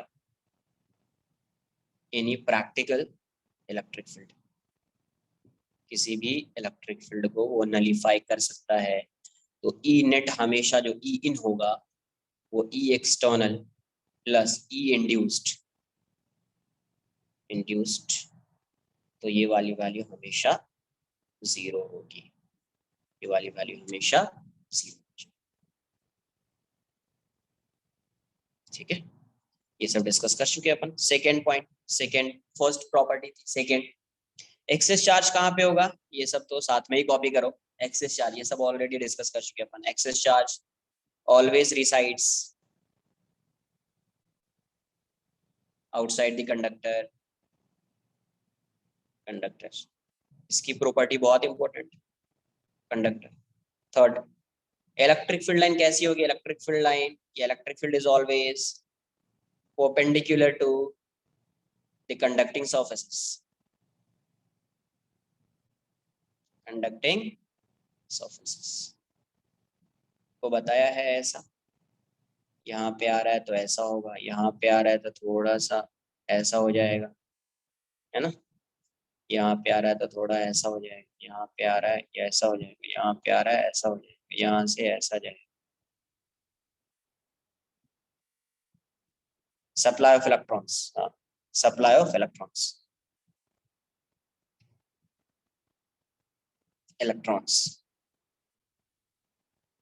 इस type से हो जाएगा, है ना, 90 डिग्री पे हो जाएगा, ये बताया, कॉपी कर लीजिए।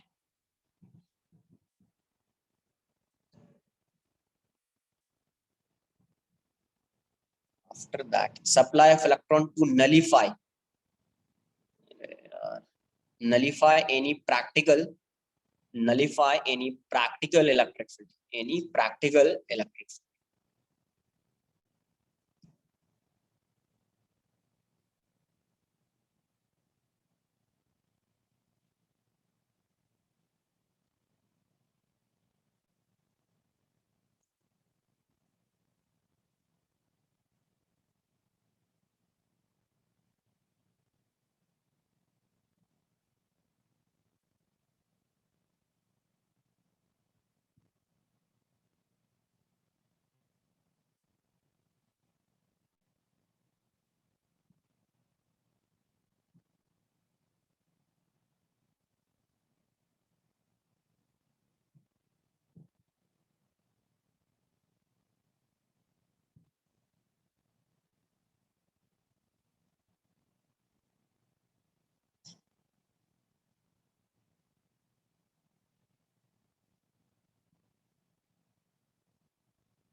डन।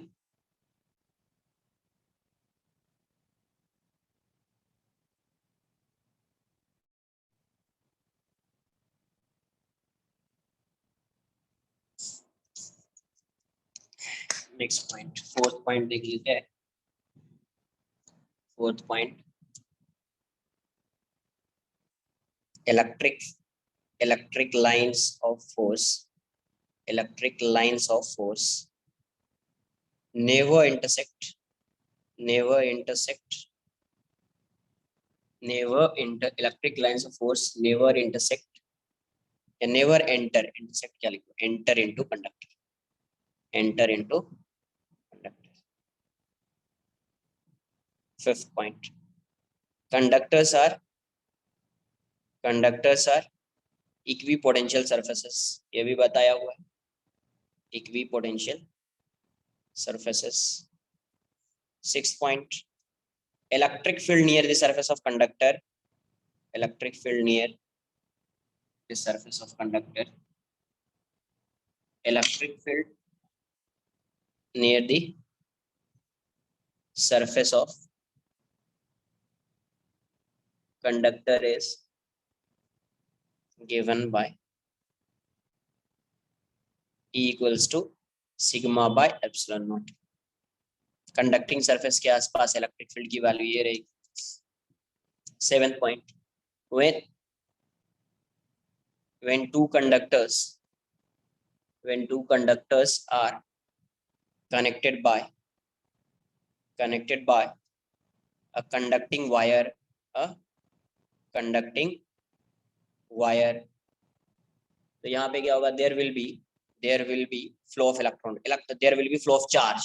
जब दो कंडक्टर को आप क्या करोगे, कंडक्टिंग वायर से कनेक्ट कर दोगे ना, कंडक्टिंग वायर से, तो एक कंडक्टर से दूसरे कंडक्टर पे चार्ज फ्लो करेगा। क्यों फ्लो करेगा, क्योंकि उसका पोटेंशियल सेम हो जाएगा, उसका पोटेंशियल क्या हो जाएगा, सेम हो जाएगा। when two conductors are connected by a conducting wire, then there will be flow of charge,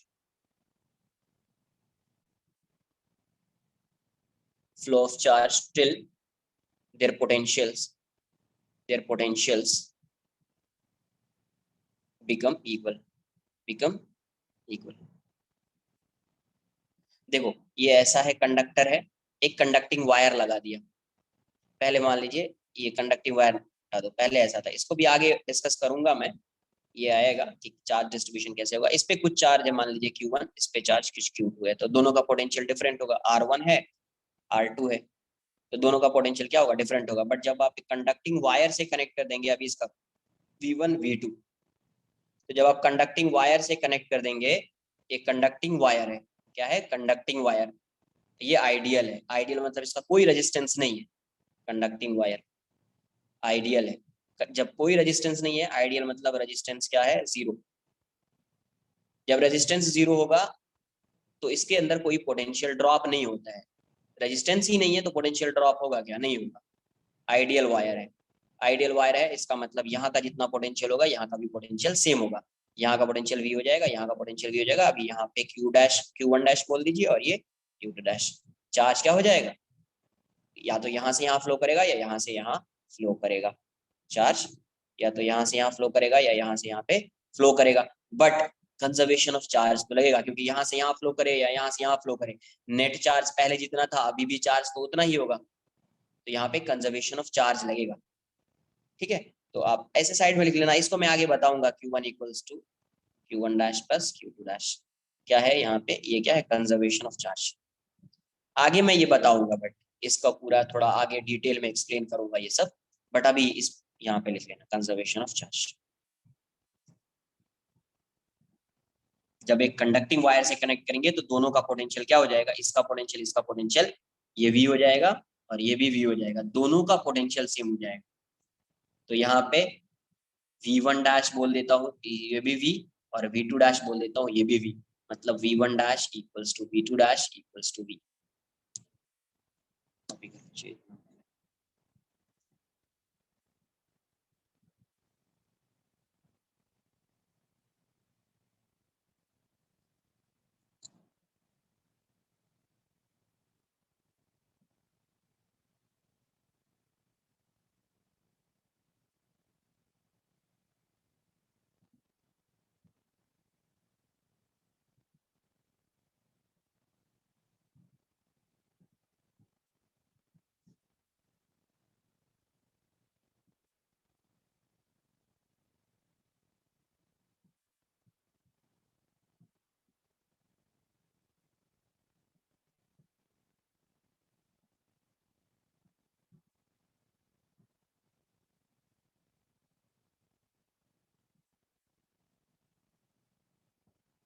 sigma by epsilon naught, ये तो बताया है ना एक बार कि एक सरफेस है, कंडक्टिंग सरफेस है, ऐसा बताया था ना। एक शीट ले लिया, उसकी वजह से ये यहाँ होगा, कोई भी कंडक्टर लोगे यही आएगा आंसर, कोई भी कंडक्टर लोगे तो वो यही आएगा आंसर।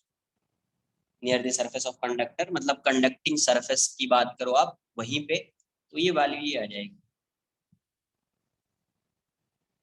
देखो बताता हूँ, कॉपी कॉपी कॉपी करो इतना पहले, ऐसे साइड में लिखो क्या।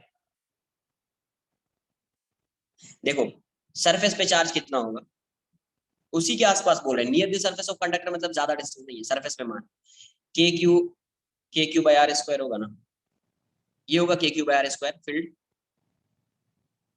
नेक्स्ट पेज होगा था,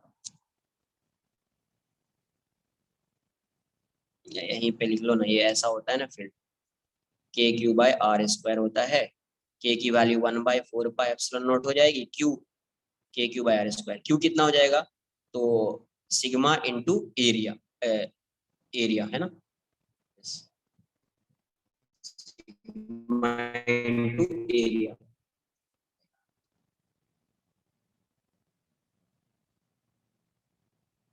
तो सिग्मा इंटू एरिया, एरिया कितना होगा, 4 पाई आर स्क्वायर होगा अपॉन आर स्क्वायर। तो देखो 4 पाई आर स्क्वायर गया, तो यही हो गया ना सिग्मा बाय आर स्क्वायर, होता था ये तो पढ़ा था ना यार, के क्यू बाय आर स्क्वायर तो पढ़ा था ना, near the surface of conductor या surface on the surface of conductor, तो K Q by R square मतलब सिग्मा बाय आर स्क्वायर।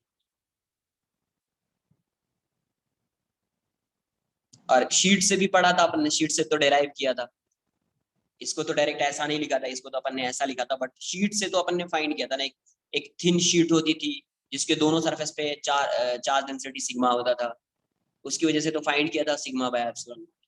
और देखो अब यहाँ पे कैसा है, ये एक कंडक्टर है, स्फीयर है, तो भी सिग्मा बाय एप्सिलॉन नॉट ही है, तो भी सिग्मा बाय एप्सिलॉन नॉट ही है। इसको साइड में लिख लेना, कॉपी कर लेना उसको।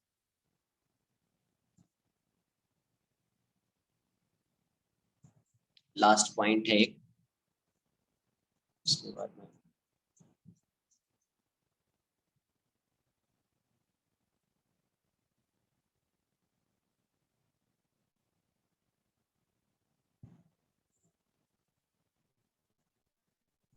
अब तो बहुत सिंपल है आगे, कंडक्टर से लेकर आगे तो बहुत इलेक्ट्रोस्टैटिक्स बहुत ही सिंपल हो जाता है, यहीं तक जो टफ था हो गया, अब तो आगे सिंपल सिंपल सी चीज, ज्यादा कुछ है भी नहीं अभी, मैक्सिमम तो हो ही गया।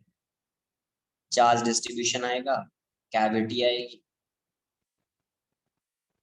और एक इंड्यूस चार्ज की वजह से इलेक्ट्रिक फील्ड कैसे फाइंड करते हैं वो भी मैं बताऊंगा,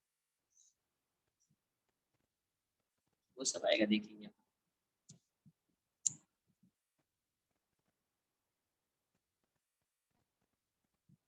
एक अर्थिंग है,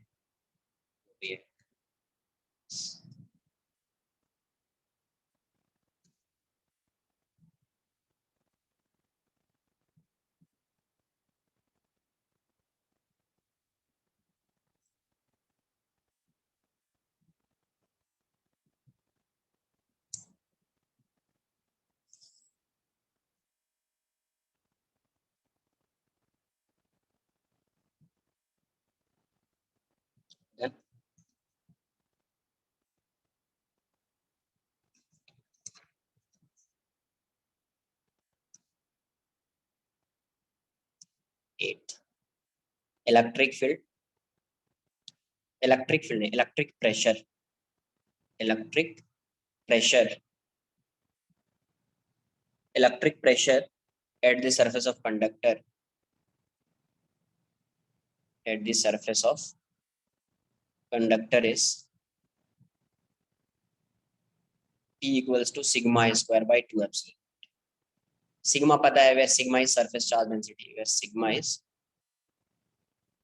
सरफेस चार्ज डेंसिटी। सर अब ये क्या आ गया, देखो बताता हूँ कैसे आ गया, वो बता देता हूँ, इसको भी लर्न कर सकते हैं आप। ये कैसे आ गया वो बताता हूँ। एक कंडक्टर ले लो, मैंने क्या किया, एक कंडक्टर लिया, और इस पे जो है इसकी जो डेंसिटी है, चार्ज डेंसिटी प्लस सिग्मा मान लिया, क्या ले लिया, प्लस सिग्मा।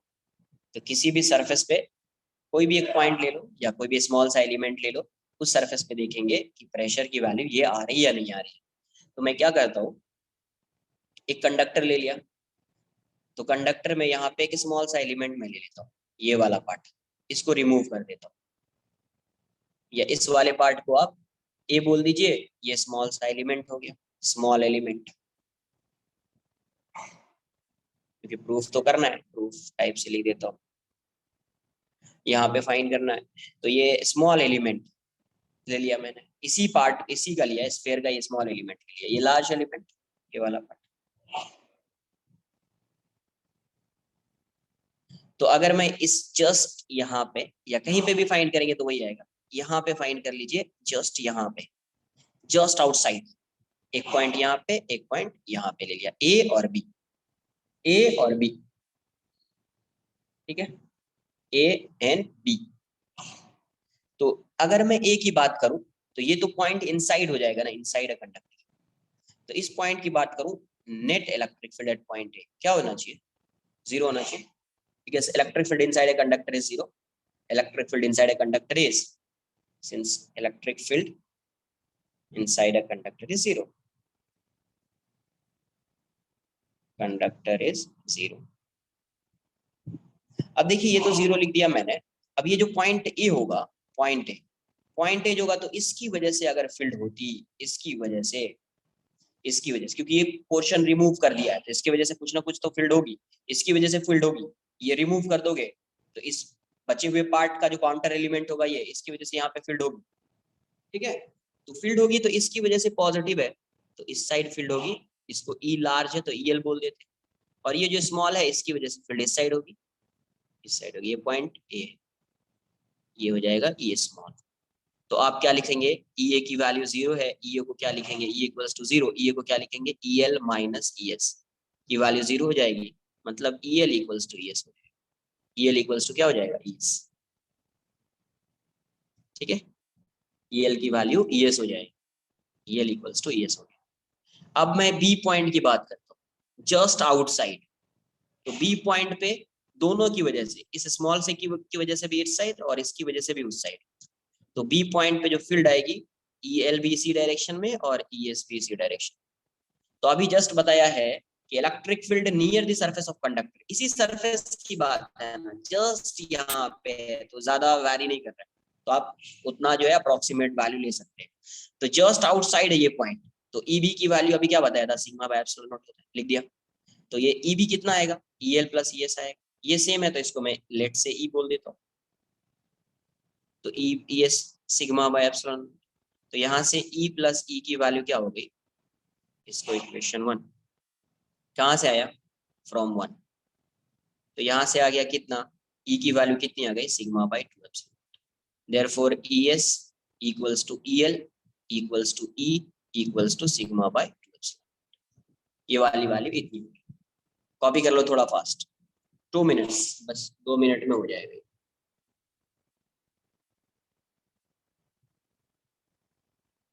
अच्छी बताओ, स्मॉल सा एलिमेंट जो लिया है इस पे चार्ज कितना आएगा, चार्ज डी क्यू होगा, इस पे charge D Q, D q कितना होगा, सिग्मा इंटू इसका एरिया में मान लेता हूँ D A, sigma into D A, आगे यूज करेंगे इसको, सिग्मा इंटू डी ए। क्या हो सकता है, तुम खुद से बताओ क्या हो सकता है, ई एल और ई एस, स्मॉल एलिमेंट लिया इसकी वजह से ई एस, लार्ज एलिमेंट है ये वाला उसकी वजह से ई एल।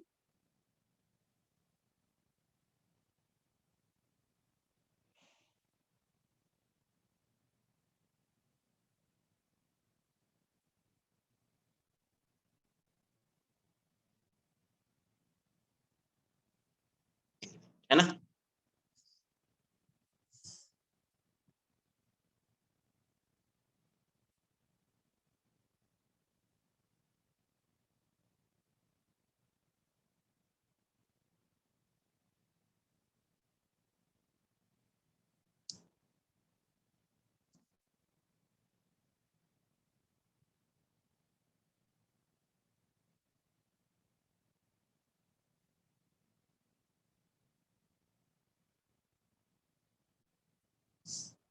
अभी कंडक्टर की कुछ और प्रॉपर्टीज आएंगी बट यहाँ पे नहीं देखेंगे, जब कैविटी पढ़ेंगे तो वहां थोड़ा समझ में कैविटी इनसाइड ए कंडक्टर, तो वहां पे वो सबको डिस्कस करेंगे। पहले इतना कॉपी कर लीजिए, बस थोड़ा सा एक्सप्रेशन है, प्रेशर का एक्सप्रेशन देख लीजिए क्या आएगा। आज के लिए इतना ही रहेगा, इतना मतलब एक्सप्रेशन आ जाएगा उतना।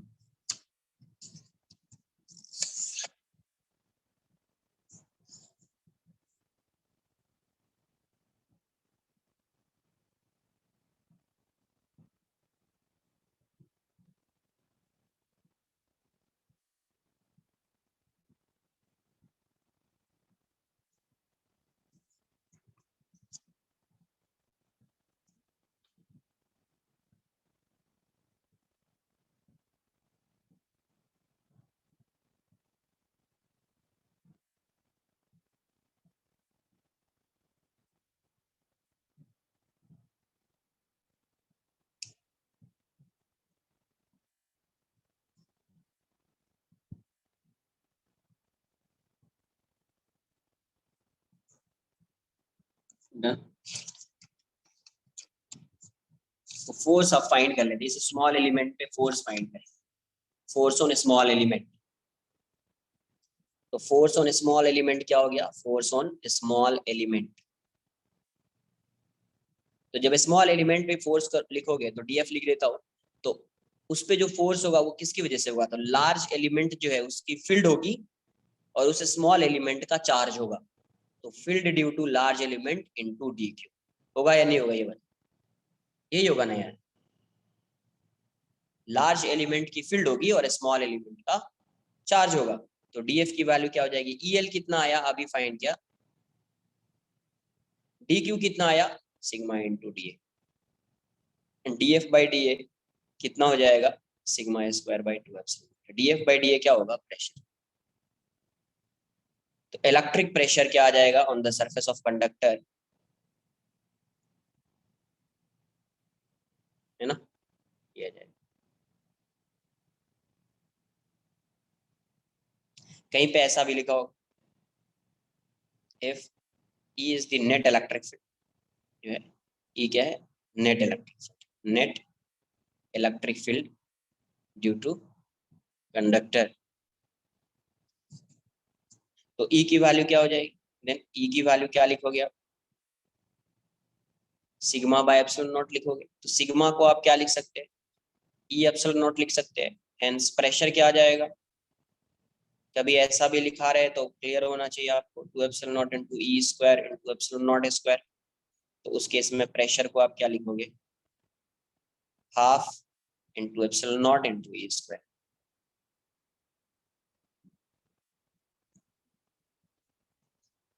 प्रेशर होता है एनर्जी पर यूनिट वॉल्यूम, ये क्या है, एनर्जी पर यूनिट वॉल्यूम होता है। प्रेशर क्या होता है, एनर्जी पर यूनिट वॉल्यूम। तो आगे कैपेसिटर में देखो ऐसी एनर्जी आएगी, ये एनर्जी डेंसिटी, ये वाला जो टर्म है ये है एनर्जी डेंसिटी, एनर्जी डेंसिटी मतलब energy per unit volume. Energy पर कैपेसिटर में इसको अलग से डिराइव करेंगे, वहां पे लिखेंगे एनर्जी डेंसिटी। एनर्जी डेंसिटी क्या होता है, एनर्जी पर यूनिट वॉल्यूम जो होता है वो होता है प्रेशर, वो क्या होता है, प्रेशर। आपने पढ़ा होगा कहाँ पे energy per unit volume pressure होता है, Bernoulli's theorem. Kinetic energy per unit volume plus potential energy per unit volume plus pressure energy per unit volume क्या होता है, कांस्टेंट।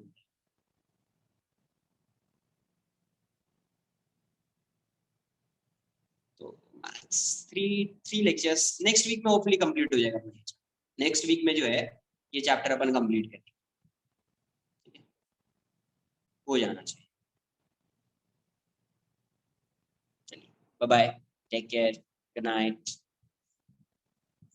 तो रिवाइज करना इम्पोर्टेंट है, ऐसा नहीं कि ये बुक वो बुक पढ़ रहे हैं आप, ये बुक वो बुक पढ़ने के चक्कर में आप रिवाइज ही नहीं कर रहे हैं इसको। तो टेक्स्ट बुक पे कम ध्यान दो, फोकस करो, इसको नोट्स पढ़ो, और कोई भी टेक्स्ट बुक है उसके क्वेश्चन को सॉल्व कीजिए, बट नोट्स पढ़िए आप, क्लास नोट्स जो है ये।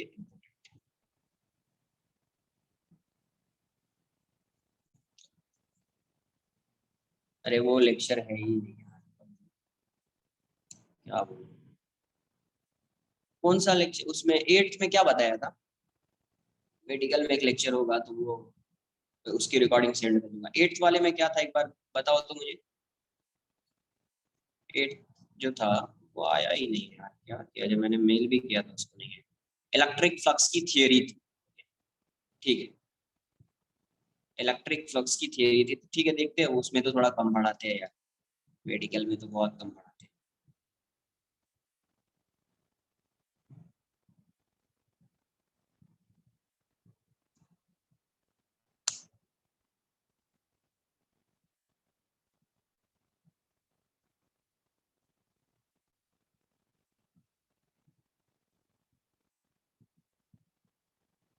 देख लेता एक बार।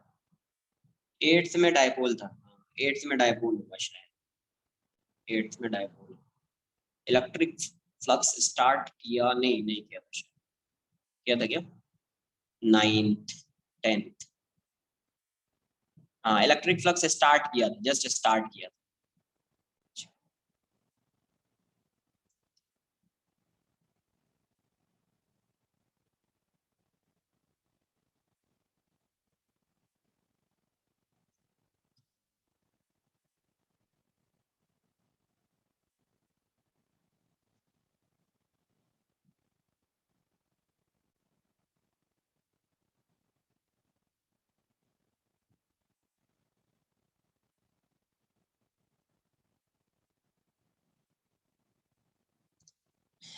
मैथ्स टू नेक्स्ट वीक में कंप्लीट हो जाएगा, नेक्स्ट वीक में अपना ये इलेक्ट्रोस्टैटिक्स कंप्लीट हो जाएगा।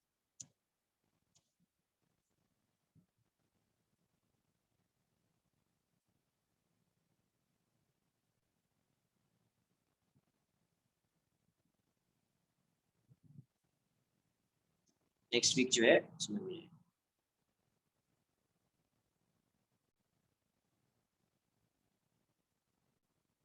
कैपेसिटर, यस, कैपेसिटर, फिर इलेक्ट्रो, फिर करंट, इलेक्ट्रिसिटी, फिर मैग्नेटिज्म, फिर ईएमआई, फिर एसी।